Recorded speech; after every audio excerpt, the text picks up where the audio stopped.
Good morning and welcome to your morning inspiration with Ross Pepper. Today we're talking about fear being your friend.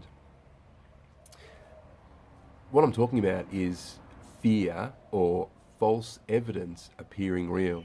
If you haven't heard that before, let me say it again. Fear is often false evidence appearing real.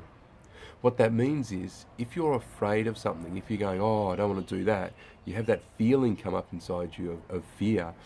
The first thing you should do is a quick test to see if it's actually a real fear or an imagined one.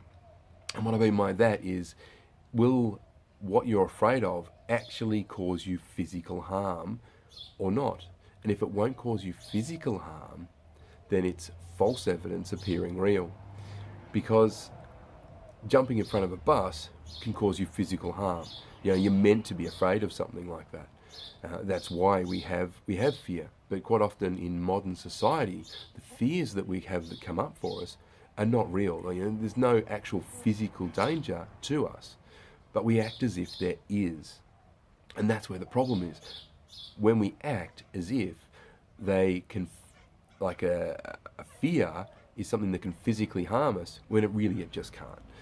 So, and I discovered this as, when I first found personal development, I spent a lot of time and energy investing in myself to overcome some of the challenges in my life.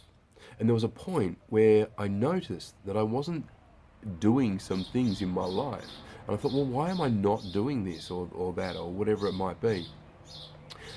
And then I learned about fear and false evidence appearing real.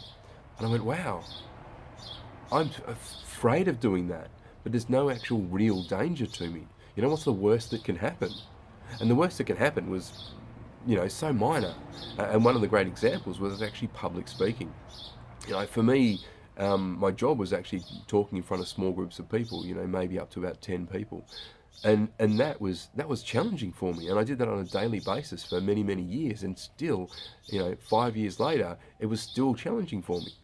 And I had an opportunity to talk in front of 100 people.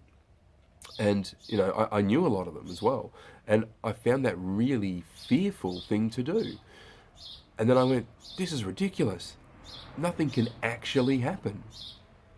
And when I changed my approach, and instead I went, you know what?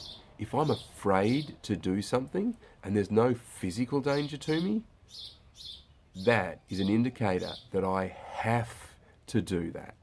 That's right. So I used fear as my motivator. The moment I had that feeling come up inside of me, ooh, I don't want to do that, I knew in that moment I had to jump in and do whatever it was.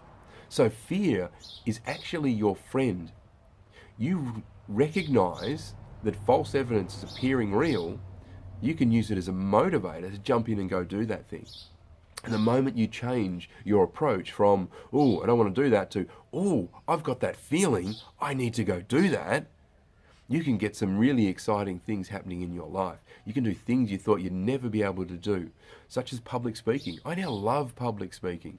Sometimes I still get that feeling inside of it before I hop up on stage, but I love public speaking. It's only last month that I actually spoke to 150 people in a room, and I had them, talking to them for 2 hours, and I was totally comfortable up there, and I really enjoyed that. Now I get to experience in my life things that were once challenging, and that's what I want for you. I want for you to experience the things that you have been holding back on because of false evidence appearing real.